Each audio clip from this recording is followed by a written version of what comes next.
It is a hot day in Oaxaca, Mexico, y'all. It is a hot day. I came out here to walk my dog, but it might even be too hot for that. Clover, you can't see her, but she is not having it. She's just trying to sit in the shade, and I don't blame her. Because in my house, it gets so cold. I don't get a lot of sunlight, so it's hard to tell what the true temperature is outside. My house is freezing. So, for this video today, I wanted to share with you some of my favorite words in Spanish. I thought every once in a while it could be fun to share more of the language aspect of things, and maybe we can both kind of like learn some English and some Spanish every once in a while, like the days of the week, like nature and like the sun and the moon and stuff like that. I don't know. I teach an English class for kids here. I have experience teaching English and I have experience teaching Spanish. I love the opportunity to not only teach the language, but to help people remember by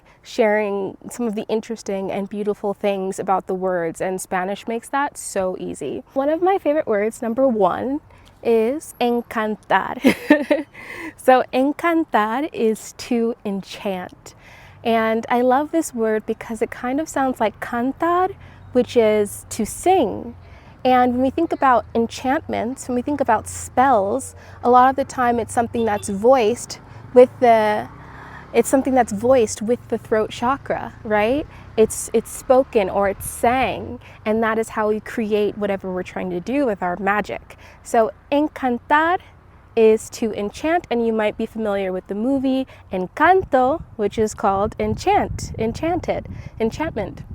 Also, encantado or encantada, for me, encantada, because it's feminine, I would use the feminine, is something I might say when I meet someone new. So if you meet someone new and you want to say, oh, it's a pleasure to meet you, un placer, but you can also say, I'm enchanted, and that is encantada. Oh, that one is so cute. Like if someone says, mucho gusto, and you say encantada, or if someone says, hola, mi nombre es, and you could be like, encantada. What? That is so cute. Or if you're a guy, you can say encantado. And that, I think, if you're a straight male, the ladies will love that a lot. You meet someone new and you say encantado. That would be really nice. Another word that I really love in Spanish is aprovechar. And aprovechar means to take advantage of. But in English, when you say take advantage of, it can sometimes have this negative connotation, like someone took advantage of you. But we also have the positive, where it's like take advantage of your time, take advantage of your experience. But still, I always kind of hear that negative connotation. In Spanish, I don't hear it at all. When I hear aprovechar, it truly means like to enjoy something, to benefit from it, to let it fill you up. And this is just a vibey, feely thing for me. It really doesn't, I don't know if it's like the truth, but yeah, when you want to aprovechar, just really enjoy something. And then also, if you're eating in a restaurant, usually in Oaxaca, this happens. I don't know where else it might be customary, maybe a bit in Ciudad Mexico as well. But if you're eating a meal and someone walks into the restaurant, where's my dog? Okay. If you're eating a meal and someone walks into the restaurant while you're eating, they might say provecho, which basically is like bon appetit or enjoy your meal. But it kind of comes from that aprovechar, to take advantage of. It's saying enjoy, Next time you're in Oaxaca or anywhere else Spanish speaking, maybe in Mexico, I'm not sure if it's elsewhere, and you see someone eating, you just say provecho, and that'll just show them that you know a little bit, you've been here for a while, and you have some respect and decency.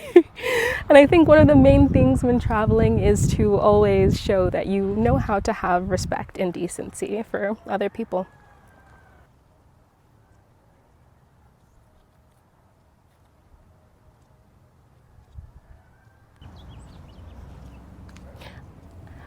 Another word that I really like in Spanish is disfrutar, which means to enjoy.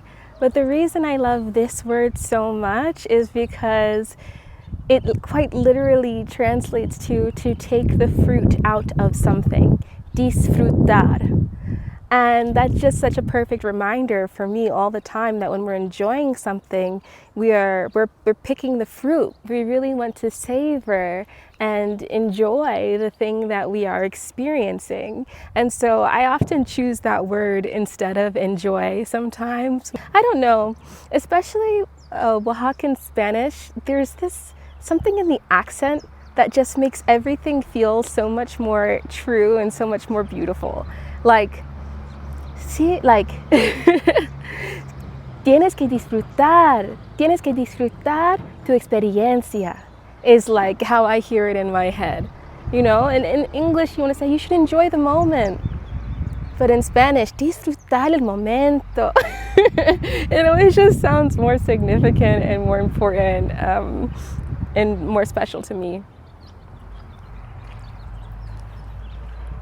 As a bonus, and before my dog passes out from this heat, because she's not loving it, and neither am I, here's a really special one. Arcoíris. And this is just a word. The other words I've given are AR verbs, meaning that they're verbs and they end in AR. There are other verbs that end in ER or IR, but I didn't choose them. I don't know why. They just didn't come to me. But this one is a noun, and it's arcoíris. And arcoíris, I choose it because my kids love to learn this word in English. It's rainbow. And what I find so interesting about this one, in English, we share the arco. Arco is bow. Bow and arrow, it's like the arco, okay, in Spanish. But they don't say arco lluvia. In English, rain is lluvia. It's arcoíris, which is iris.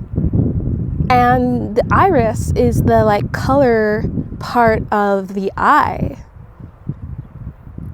which is really interesting that rainbows are related to eyes. And maybe that interesting like spectrum of color that you'll find sometimes in the eye. I mean, even like, I don't want to look directly at the sun, but like, can you see? Even my brown eyes have a very bright brown color to them. And I guess that is kind of like a rainbow, or even in different people and different colored eyes. And I don't know, I'm curious about the root of this word, but I find it very beautiful nonetheless. Arcoíris, rainbow. And in English, rainbow is rain and the bow, because it makes the bow. And it happens in the rain. But in Spanish, arcoíris, iris. I hope y'all enjoyed learning a little bit of that with me. Maybe there are words that you already know, but maybe you also learned some English in the process. And let me know if this is an interest to you. I think they're nice, like little buffer in between videos for me to share in between more of my like adventure videos of exploring Oaxaca and other places as well as I travel. But I really do think the Spanish language is absolutely beautiful. So any opportunity I have to share these kinds of things that make the language special to me and can help other travelers learn to speak, you know, more comfortably with people here in Mexico, then I've done my job and I'm very happy. All right, have a beautiful whatever night, morning, day, and until next time. Clover, you've had enough, Mama? Oh boy, you ready to go? I carry you home, okay? Yeah, I carry you.